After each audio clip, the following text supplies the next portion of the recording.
Misty here again. We're going to quickly go over the tools and um, see if we can clear some stuff out here for farming. So first item, we have an axe here. It's used to chop down trees and wood, and also it's efficient in chopping down wooden items. So if you had a scarecrow or a chest that you want to move, then use the axe to chop it down, and then it'll pop up in your inventory here. Second item, we have a hoe. It's used to dig and till the soil. You use this on the ground before you farm in order to plant seeds. But you cannot stand on top of the spot that you want to dig up in order to use it. The tool is used in the front of you or on a square beside your character. And you can also use the hoe on the ground with worms sticking up above the ground in order to get a rare chance to dig up special items. We'll get back to that later as we go through the game here. The watering can's simple. It's used to water plants. It can refill at any water resource upon clicking. The pickaxe, used to mine rocks in the farmland or used in the mines to pick up ore. The scythe is used to cut grass and bushes, like the ones in front of me here, here, and even here.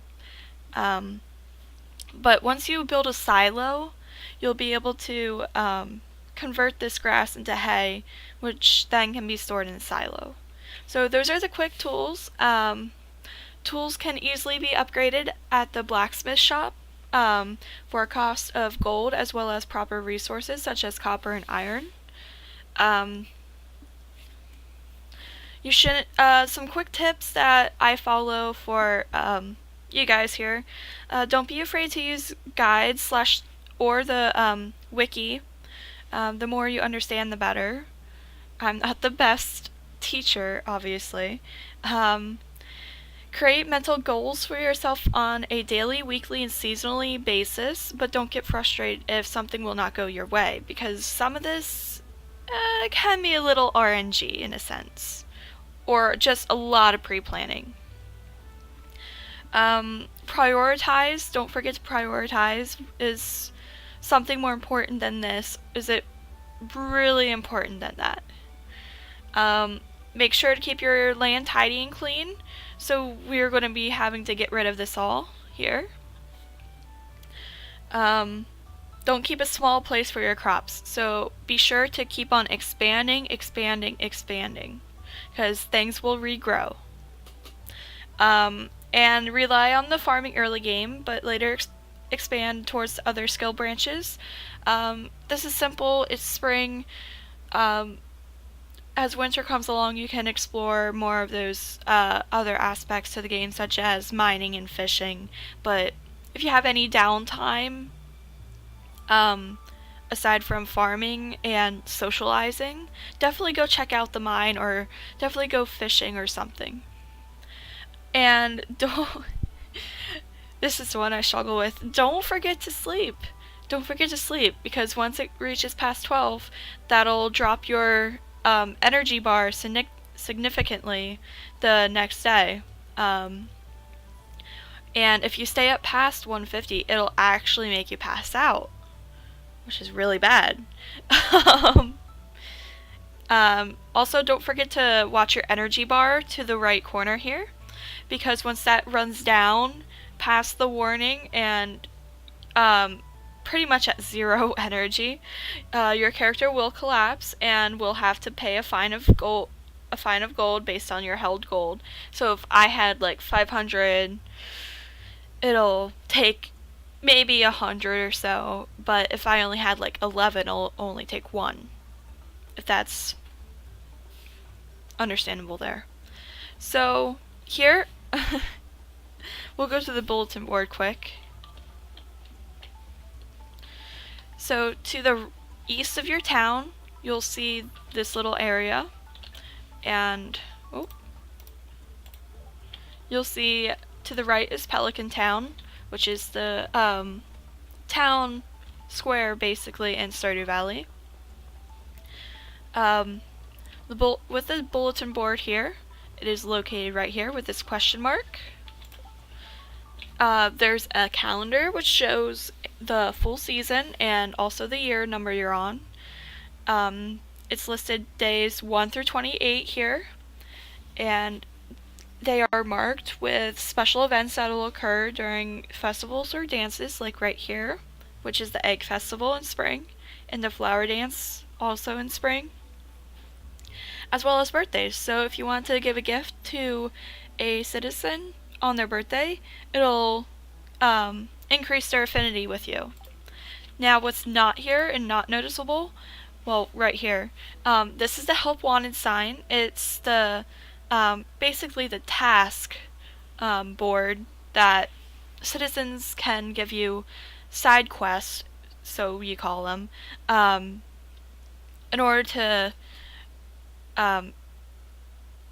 gain rewards. So there will be an exclamation point by the bulletin board if tasks are posted, but these tasks do have a time expiration, so don't get too upset if you can't finish it, because some of it is, once again, based on RNG. But some of the rewards can include gold items and affinity with different characters. So this takes me to crops and farming. We'll do this quick and we'll end it there. So if we go back to our farm, we'll see we'll have to get rid of a few things. So if we get rid of some of the grass here,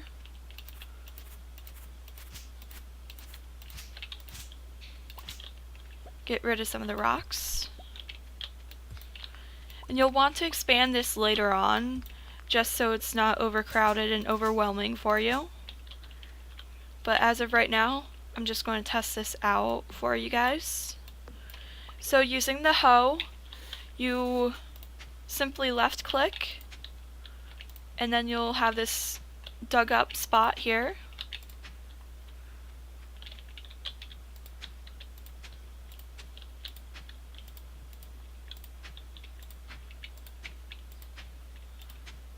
And then you simply take your seeds here, we have parsnip seeds, right click on the ground,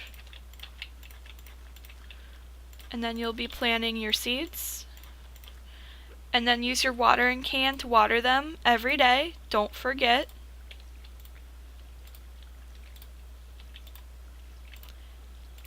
And then depending on what kind of seeds they are, they may take longer or take shorter time. So crops are seasonal, meaning once the season is over, if you have spring seasonal plants, when summer comes around, those plants will be dead and must be destroyed with the scythe in order to plant new summer seasonal plants. Don't forget to water plants daily, like I just went over.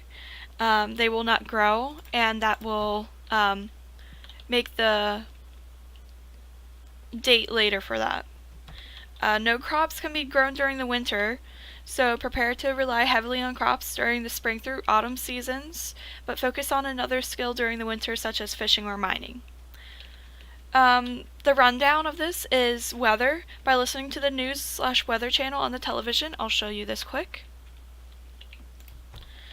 You can plan accordingly to the weather, so if it's raining the next day, here's the weather report. It forecasts the weather the next day for you, so you can plan accordingly. So if it's raining, you don't have to water the plants, so maybe you can go fishing or something. And then, of course, planning ahead. You always want to plan ahead when a new season rolls around. So there are 4 different types of crops that are purchasable at Pierre's town, but there's a couple of things you have to think of when purchasing these crops, such as the seed cost, the growth rate, the yield amount, and the harvest sell amount. excuse me. Um, so basically with seed costs, how much does it cost? Is it cheap? Is it expensive? Growth rate, how many days does it take to grow this plant? The yield amount, does it yield more than one crop during harvest, or does it just yield once? And the harvest sell amount, how much does it sell for, basically? So the things you have to think of is it worth purchasing a seed with an X amount if it takes a Y amount of days to grow? If the seed cost is A and the harvest sell amount is B, is my profit B minus A actually good or not? You want to use these ideas to judge your own purchases and your planning ahead of your season. So we'll go to bed here quick, and then we'll go to Pierre's. There are 4 different kinds of unique plants in the game. There are standard plants, multi-harvest plants, trellis crops, and trees. So here we'll we'll water our plants quick, so that they don't die and just no.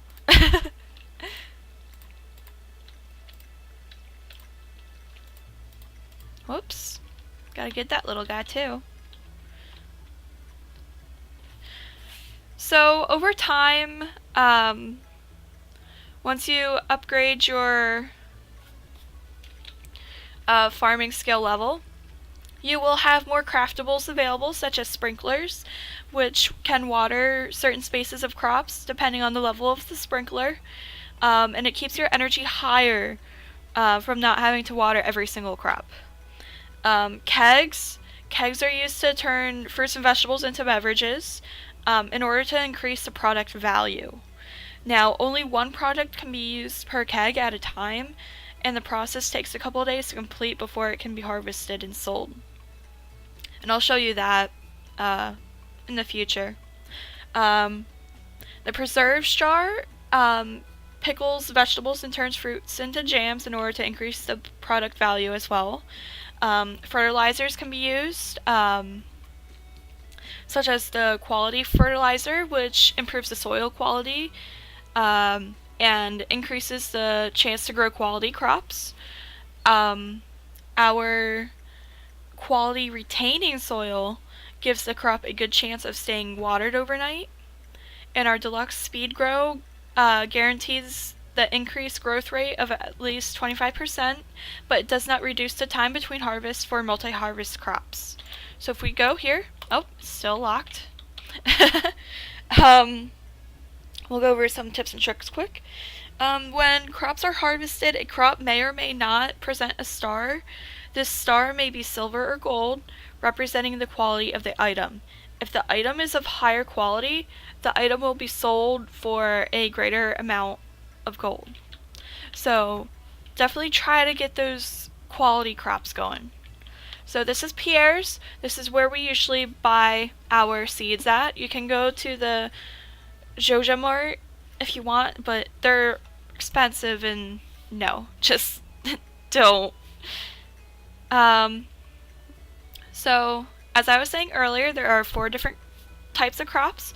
There are standard crops like the parsnip that can they basically can be only harvested once.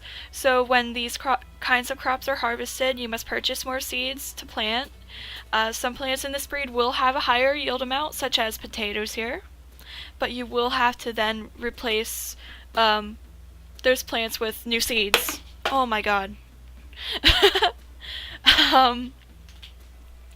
Now for multi-harvest crops, I think these would be your strawberries, but they are not listed here because strawberries are, I think they are spring, but you can only get them at one of the booths at the special events there. But multi-harvest crops will continuously become harvestable once maturity is reached every couple of days. Unlike the standard crops, these crops do not need to be replaced with new seeds throughout the season. And each plant may also have a higher yield amount. However, the seed costs for this breed tend to be most expensive of all the plant breeds, in quotes. Um, Trellis crops, such as the green bean or bean, um, are much like the multi-harvest breed, but with the exception that these plants cannot be walked through due to the huge trellis that the crop grows on. So for successful harvesting, be sure to plant these crops in a special formation so every plant is reachable and can be harvested.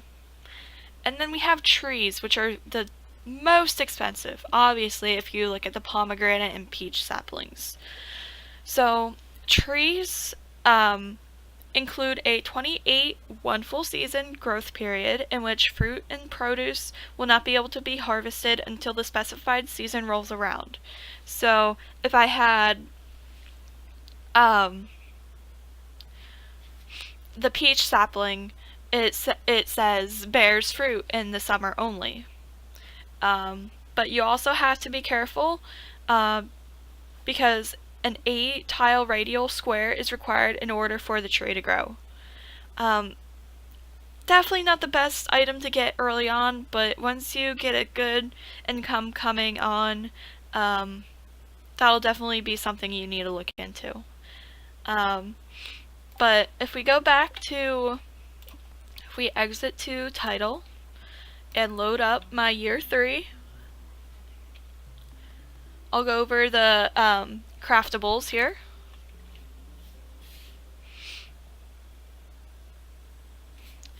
Okay, so if we look here under the crafting tab, we have some items that we could craft. Like the preserve jar.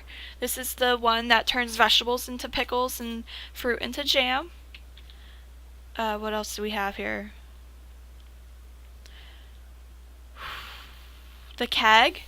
You can place a fruit or vegetable in there in order to create a beverage.